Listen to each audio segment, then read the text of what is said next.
Well, another week and another Smackdown, man. I mean, what can I say? This show is just an absolute clown show. I will say, because this Smackdown was one of those episodes where it was like laughably bad, I was able to have some enjoyment while watching this absolute disaster class of a show. It's just so boring and lifeless, but the segments and the way they play out, like the promos and segments are so bad. The matches are so poorly done, and the storylines are so meaningless that everything that happens, you can just laugh at it. You know what I'm saying? Like, normally you want to laugh with the promo, like maybe it was funny and it was trying to get you to laugh, like an R-Truth segment or something. But this is just so bad and you just laugh at it. Like, it's just stupid stuff. Nothing makes sense. Nothing's really that entertaining. And on top of that, there's no real concurrent storylines that are actually very good. The Cena and Logan story, I think, is decent, which is surprising because I thought it was going to be, a waste of time, which it is a waste of time. But at least it's entertaining in the meantime. You get what I mean? But other than that, I mean, what are we talking about here? We had absolutely nothing. Before we get into the actual show, I do want to say two things. Number one, it's very obvious that WWE needs a reset badly. I've heard rumors that a draft is coming in late September or later this year in like October, like maybe before Survivor Series or something like that. They need a draft, and they also need to just redo all the storylines, man. Like, in all seriousness, this is going to sound crazy, but Cody Rhodes, whenever his next title defense is, he needs to just go ahead and lose, man. Shout out to Cody Rhodes, because Dr. Libations had a kid recently, well, he didn't have the kid, obviously, his wife did. Brandy Rhodes had the kid. However, him and his wife, they had a kid together, so, yeah, good for him, congratulations to him. And, obviously, as I was just talking about, though, he needs to lose that championship, you know what I'm saying? Like, congrats, you had the kid, you know what I mean? But still, you gotta lose that belt, big dog, because it's over at this point. We need to get a reshuffling of the champions, we need to get a reshuffling of people on different brands, and we need to change out these storylines. The Judgment Day fighting against the LWO, or against AJ Styles or stuff like that, we gotta get rid of that and change the story. Gunther, he's out right now. When he comes back, he needs to just go over to SmackDown. Have Roman Reigns bounce on show to show, or just keep him on Raw. He was on SmackDown for 5 years, so it's fine. John Cena, he can go wherever he wants, etc., etc. But the storylines, the championship holders, everything from the top down, including the booker, the head of creative, Triple Fraud, who probably wasn't even backstage at the show,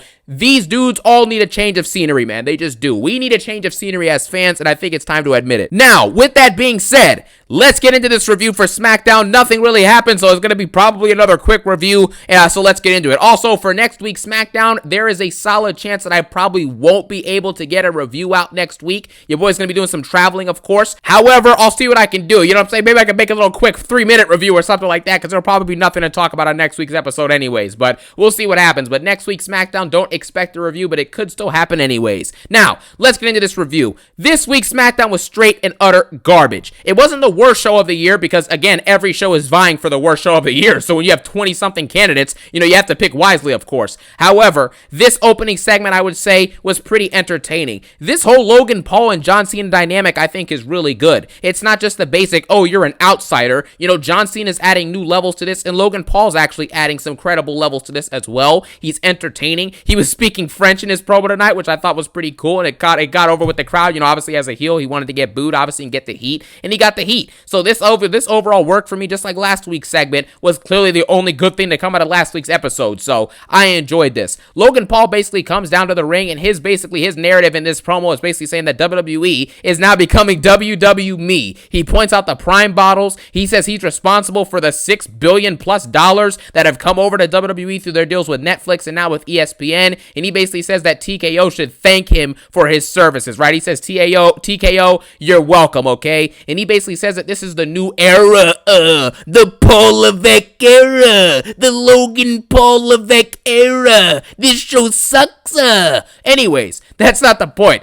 Logan Paul basically says, if you don't change and adapt with the new age, which is guys like me, or just me, myself, becoming the new top guy, then you're going to get left behind. That's basically the whole narrative of his promo, and that's basically that. John Cena then comes out to a massive reaction in the France crowd. I will admit, I was actually wrong on one of my reports in last week's reviews. I said that I brought up a tweet that basically said that the Clash in Paris, was far from sold out, but apparently it's nearly sold out now, so congratulations to WWE. I will admit I was wrong about that, or maybe the report report was wrong. You know what I'm saying? I didn't make the report. You know what I mean? Hey, your boy C-Jax ain't wrong. But still, at the end of the day, I am sorry for spreading that info because it wasn't 100% accurate. So my apologies. However, John Cena comes into a massive reaction, massive pop, gets in the ring. He's got the fresh France, outfit going on there. So that's pretty cool. And then he basically gets on the mic and starts speaking after the never seen 17 entrance. John Cena basically says that Logan Paul, you don't have anywhere near as much influence as you used to. You made vlogs when you were 12 and you were doing prank videos when you were 18, and now you're 30 and you're not even a top 25 most influential, person on the planet anymore. He's not even a top 25 influencer.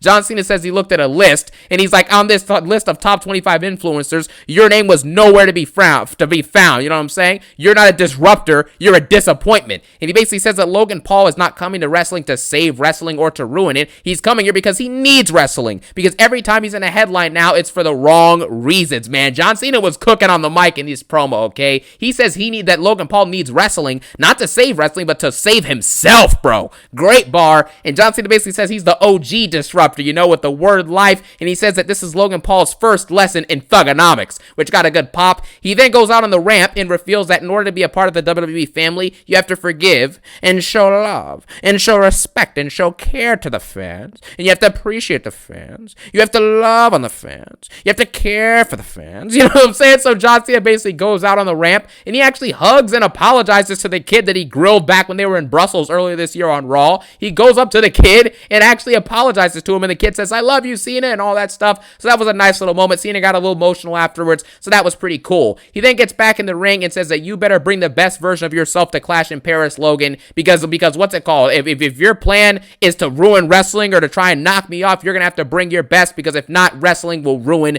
you. And that's how the promo ends. Great promo. Both dudes did a good job. They were entertaining. They both had their moments of speaking French to the crowd. Cena as a face and Logan as a heel. I thought this was entertaining. It was good. And Logan Paul just continues to get better and better on the mic every week. And obviously John Cena, one of the GOATs on the mic. It's expected at this point. We then move on to Charlotte Flair Charlotte Flair got beat up before the match started. So it was Alexa Bliss versus Chelsea Green. And this match was absolute and utter garbage. Like, I'm not even joking when I say this. This is probably the worst Alexa Bliss match I've seen all year. And the one she had a few weeks ago versus Roxanne or Raquel, whoever it was on Smackdown, was a very bad match. And this was either equally as bad, if not worse. Just the series of absolute botches in this match. The botches were egregious. None of the moves were connecting. The punches looked so fake and so egregiously bad. It was something out of like a Looney Tunes. Like the punches are like boom, pow, crack, pop, and none of them are hitting. It was really, really corny, really cheesy, and very, very bad.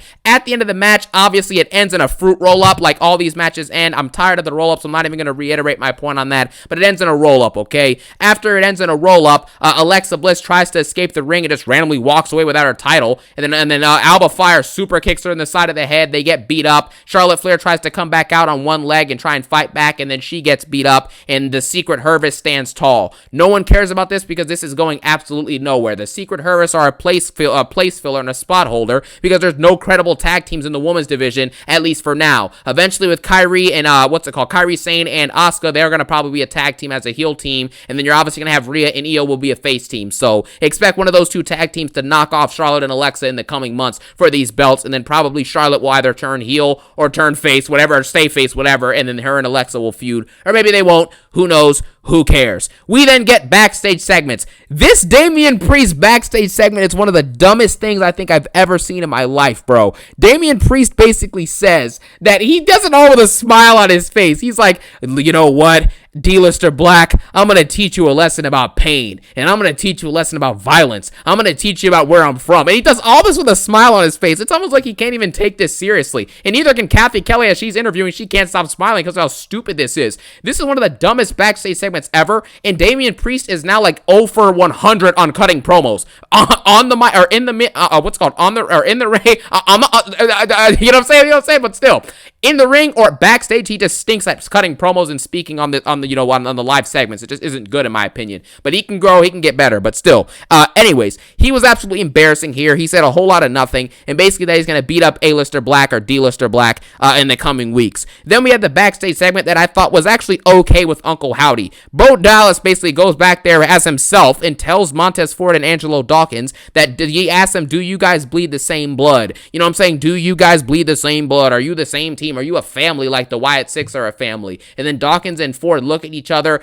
I hope this is actually teasing a heel turn for one of them so that we can finally get Montez Ford as a single star dude. And we can actually move forward with this stuff and actually get this dude the push that he deserves. And maybe he can actually win a championship, a singles championship at some point. So I wasn't a big, hater of this. I actually thought this was decent in my opinion. As long as it leads somewhere. If it leads nowhere, then this was garbage and pointless. But if it actually leads to a heel turn or a face turn, whatever happening this weekend at the Clash in Paris, then we'll see.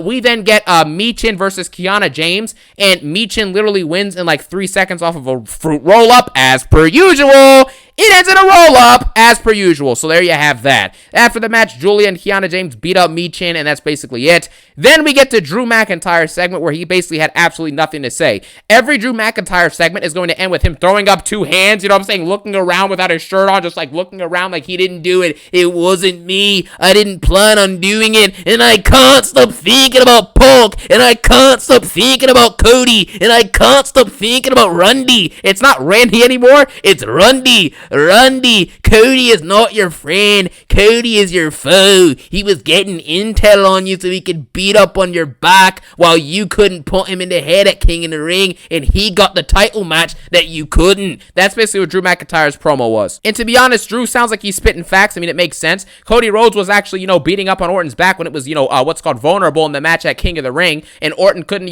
punt kick him because they're friends or whatnot, but Cody didn't hesitate, but Orton did, so it was a decent point. Randy Orton then says that Drew McIntyre is annoying, and then basically beats the crap out of him because every Drew McIntyre segment ends with him throwing his hands up, getting knocked out, or running away. This happened to end with him running away. So he gets beat up, he's about to get punted in the head, the security comes out, and they do the classic spot where Orton RKOs like multiple security guards, and then he tries to punt Drew McIntyre in the head, and McIntyre rolls out and runs away, and that's the end of this segment. This segment was a massive nothing burger, and as per usual, Drew McIntyre is doing absolutely nothing. He's supposed to be feuding with the WWE champion, but first he's got to beat, Cody Rhodes' big bodyguard, Randy Orton, who does nothing but love him, and care for him, and respect him, and tell him he's proud of him. So that was basically that.